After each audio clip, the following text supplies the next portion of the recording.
Hey, what's up everybody? Welcome back to another video.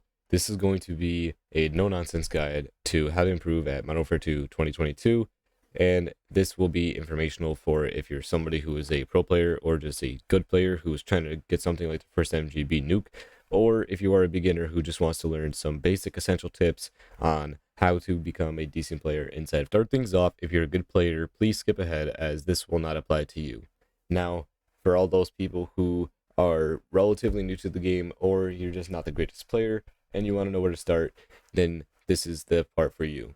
Moving on in, before you even do anything, before you even load into the game, you want to go into your weapons loadout and customize your classes. If you have just installed the game, you won't be able to do so because you're not high enough level to just choose whatever weapon you want.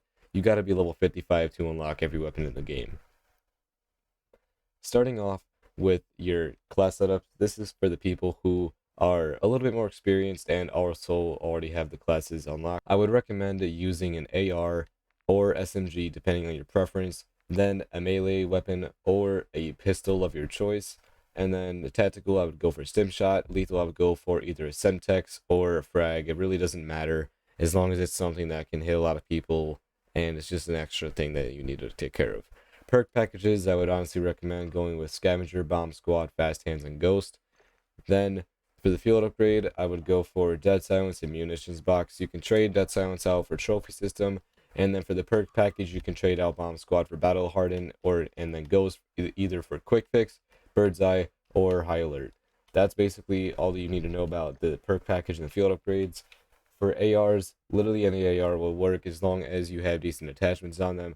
If you don't have them leveled up first, go into a Gamble Lake shipment, level up your weapons. If you are a Battle Pass user, then use the weapon XP tokens that you gain from the Battle Pass to level up your weapon faster. As you can see, I have a ton. Also, if you're brand new to the game and you got a couple XP tokens from other games like Cold War, Modern Warfare 2019, or even Vanguard, then go ahead, use these XP tokens to help you rank up as quickly as you can. Now on to score streaks. For the counter UAV, I would recommend using this because you want to disable the enemy's minimap from revealing where you are. This is the biggest reason to use it, and that's about it. And then the Overwatch Helo, you want to use this because it will ping nearby enemy locations before engaging in them. This will help you to reveal enemy locations before you even really know where they are. And it's an Overwatch Helo, so it'll kill them for you if you don't get to them first. Then the advanced UAV, it's a pretty self-explanatory thing as to why you would want to use it. This shows you the direct enemy location on the minimap in real time, meaning it will show you where they're going, what direction they're facing, and that's about it. That's all you really need to know. If you are somebody who does not feel super confident in not having any information off rip, trade out the Overwatch Helo for the UAV. It's literally an advanced UAV, except it doesn't actually reveal enemy locations in real time. It will occasionally do a map sweep that will show enemy locations pinged by a red diamond or red dot or whatever kind of red marker it shows on the minimap. If you do not want to use these three, I mainly use these three because two of them are non-lethals and this one is. Then, if you're playing something like Shipment, go for a Motor Strike. It'll help you trap enemies in their spawn. If you're playing any other kind of map, I would recommend using a VTOL jet or a chopper gunner or a gunship. These are the best three score streaks in the game. They pretty much do the same thing. The chopper gunner, the gunship are pretty much hand in hand, same thing, except the gunship costs an additional 250 points to get, and it lasts a lot longer. And then with the VTOL jet, it's an AI controlled streak. It gets taken down very, very easily. So I would not recommend using this if you're somebody that wants to rely on score streaks to keep you alive when you don't have your information. And that's about it as far as score streaks go.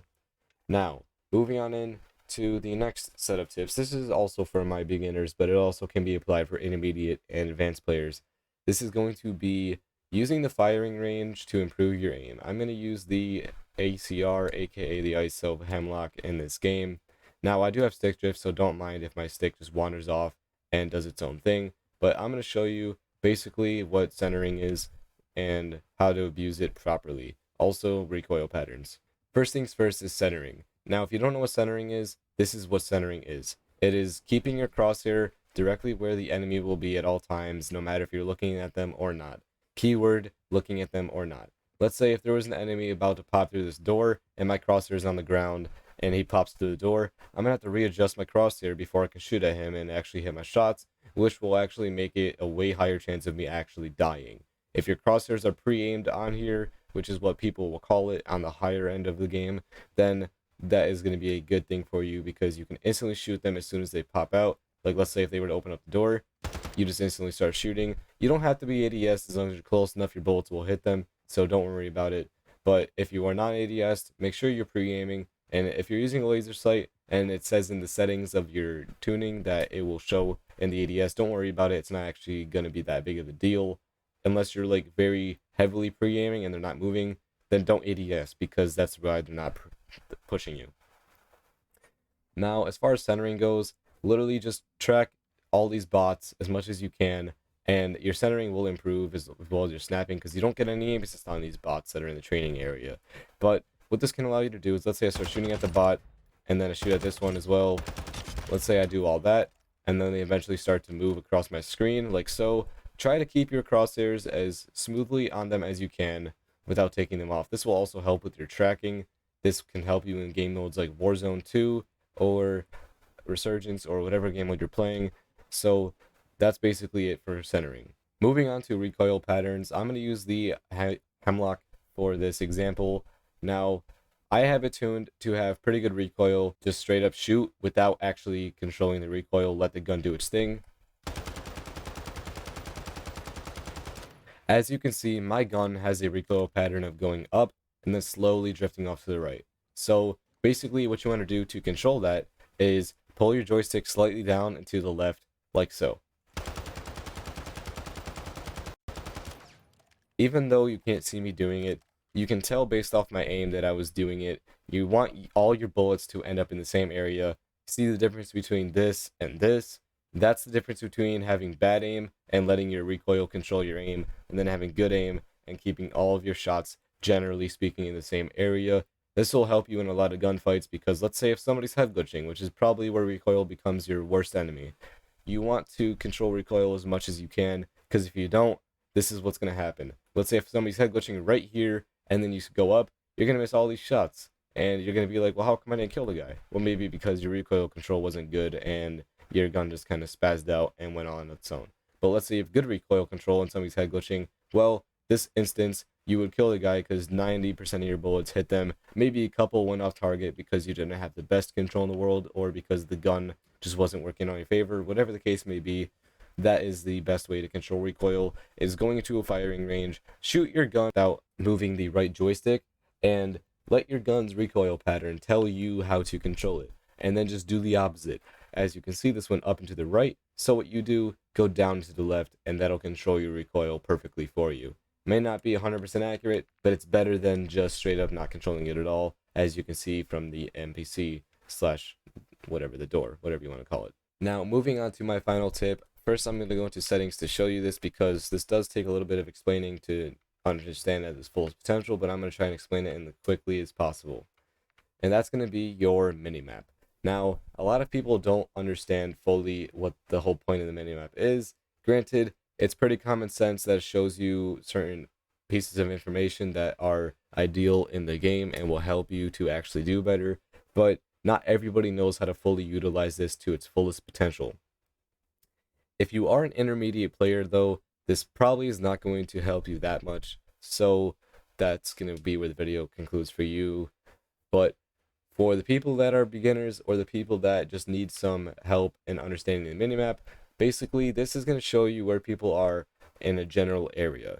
Now, unfortunately, with Modern Warfare 2 2022, the actual game, for some reason, they did not make it to where red dots will show on the minimap. However, in Modern Warfare 3, they will do so. So unfortunately, unless you have something like a UAV, advanced UAV, or an attack helo, which are the only 3 streaks in the game that can show you where people are without having to use something like a snapshot grenade or a portable radar, then you're just going to have to rely on the minimap in a way, because the red dots will not show, but there are certain other ways that you can use the minimap to your advantage. Another thing too, make sure you have minimap rotation turned on. The difference, as you can see in the two pictures, when it's off, your character will be the thing that's rotating. When it's on, your minimap will be what's rotating.